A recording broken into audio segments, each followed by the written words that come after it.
The design of this nesting dinghy relies on these alignment clips. These are carbon fiber. They came with the kit, one for each side. They go right in this corner where this shim is.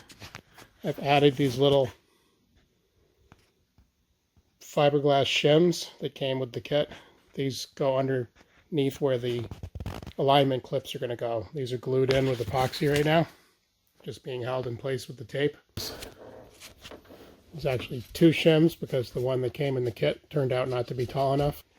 These alignment clip shims were not tall enough. When I assembled the boat and I was prepared to sand the tops of these flush with the foredeck, they actually were below the level of the foredeck, which was no good. So I added another piece of fiberglass on top so that it would be more than tall enough, and then epoxied that on top of the other shim. But this needs to be completely flush here. So I sanded it down till it was completely flush.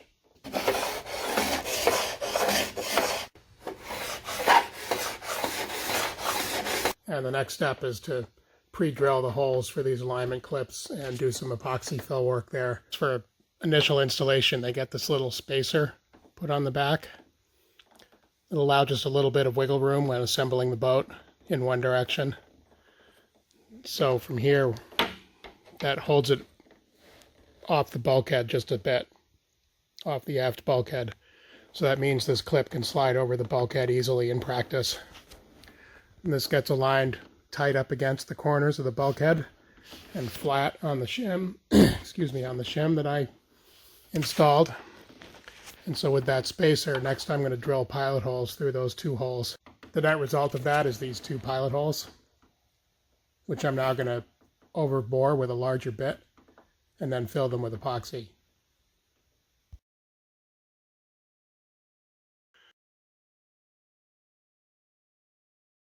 So for the first time since painting, I've got the hull reassembled here, and it's sitting on sawhorses the way it is because this was the configuration that they required in order to finish up the installation of the alignment clips. To install the clips, put this little spacer on, just like I did during the dry fit earlier. Not dry fit, but the layout for these holes. And there are two epoxy-filled holes under the paint here that I did before. So now to install this with the spacer on there, and that just gives enough wiggle room to line this hull up so that this isn't, a friction fit. And so that holds it off the bulkhead just a touch. Otherwise it gets pressed up tightly and tightly into this corner. And then I'll drill holes through those two holes in the alignment clip. But this is what makes it easy to put the boat together.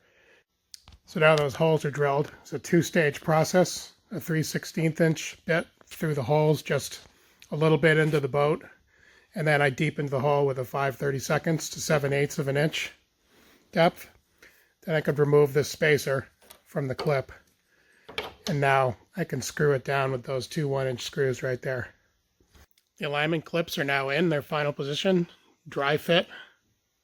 These need to be bedded at some point, but for right now I'm just going to leave them dry.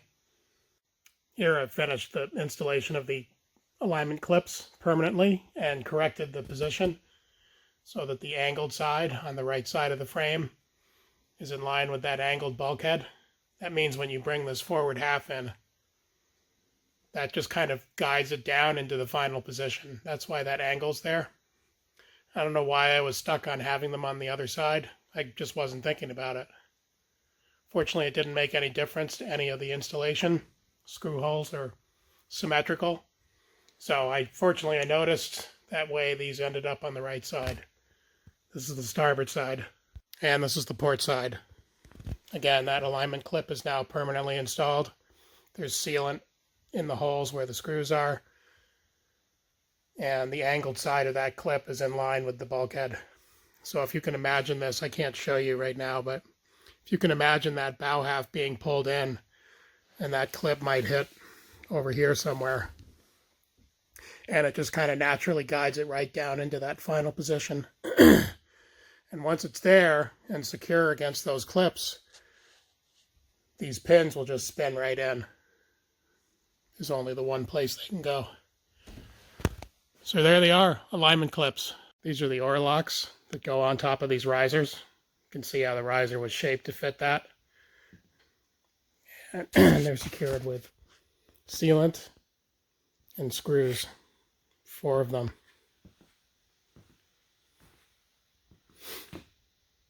These little black half moon shaped things are part of the hold down system for the dagger board and the dagger board cover.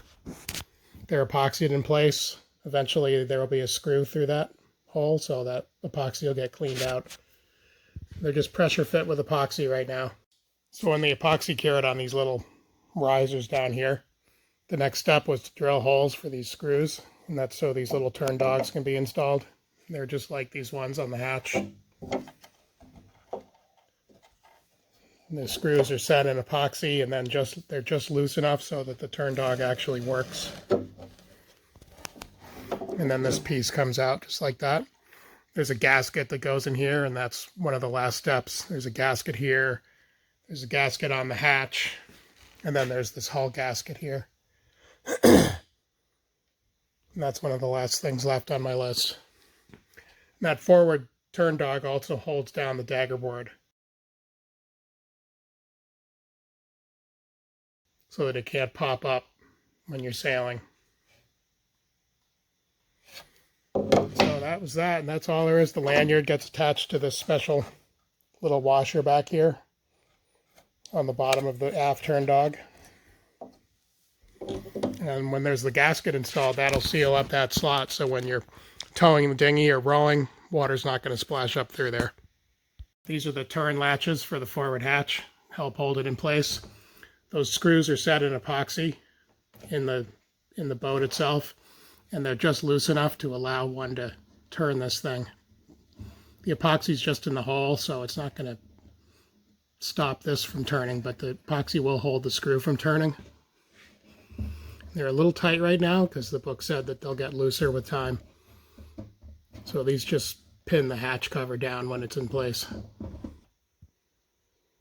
The daggerboard trunk cover and the forward hatch have these, well, in this case it's a lanyard to hold it in place, and this is a little handle for opening the hatch, and they're epoxied into these holes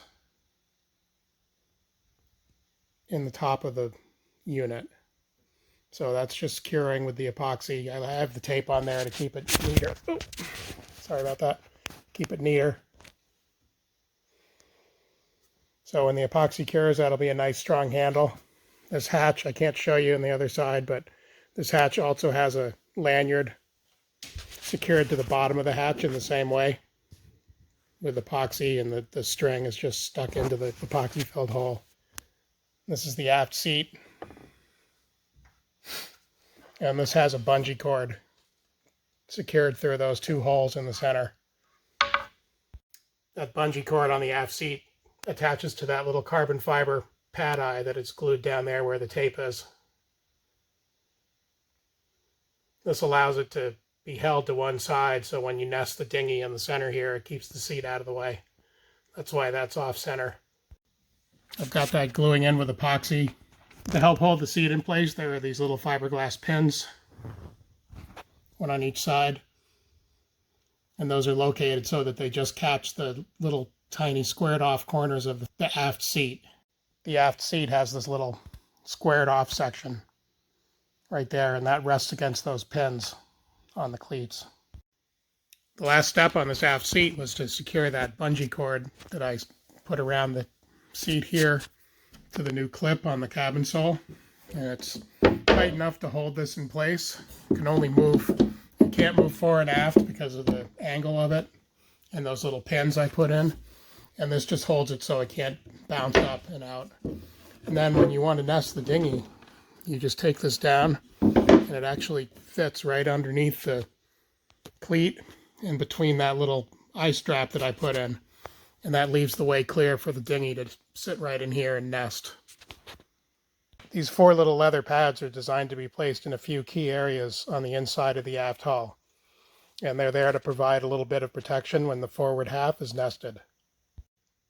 Here I've got the aft hull propped up vertically against the floor, and that's mainly to ease access to that center part of the taffrail, which is very hard to get to from a bench, especially where I had to measure the tape out and mark it out for where the leather pad goes. So there's one pad that goes right there to protect the stem when it goes into that notch. Another pad right here in the center of the floor, and that's just a place for the bow to sit. And then there's a piece on each side here, just forward of the gusset.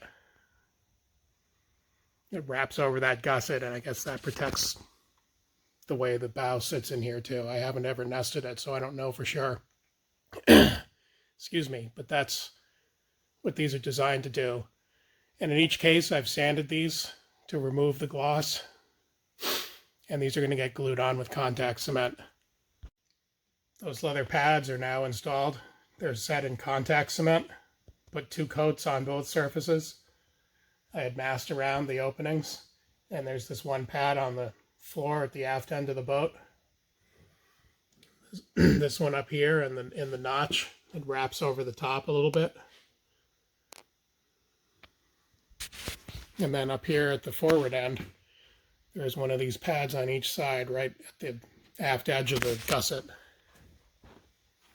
And again, these wrap over the top. And that means the gunnel's going to sit here, and the hull's going to wrap, the hull's going to rest against this, and the gunnel will be up at this edge, at the very aft end of the forward hull. That kind of pointy part there. Again, these are set in contact cement.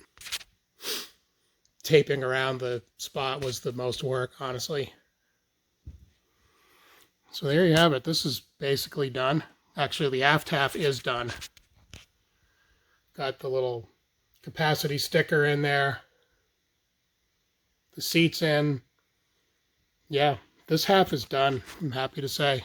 There's 3 gaskets made of surgical tubing that have to be installed. One of them goes in this big groove on the forward half bulkhead, and that helps seal the boat together when it's connected so that water doesn't splash up through that seam. And then there's another gasket on this daggerboard trunk. It's going to fit right in that groove. And finally, there's one on this forward hatch.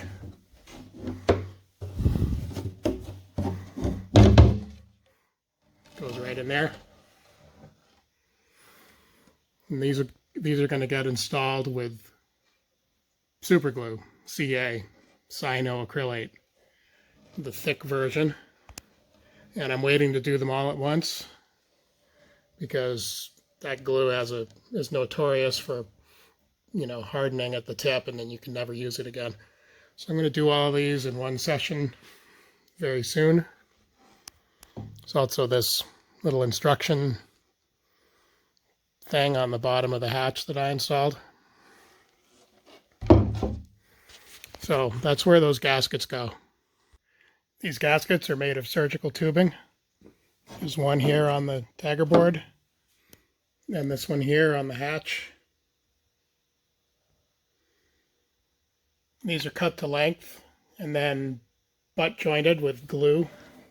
This is a joint right here using super glue, thick cyanoacrylate.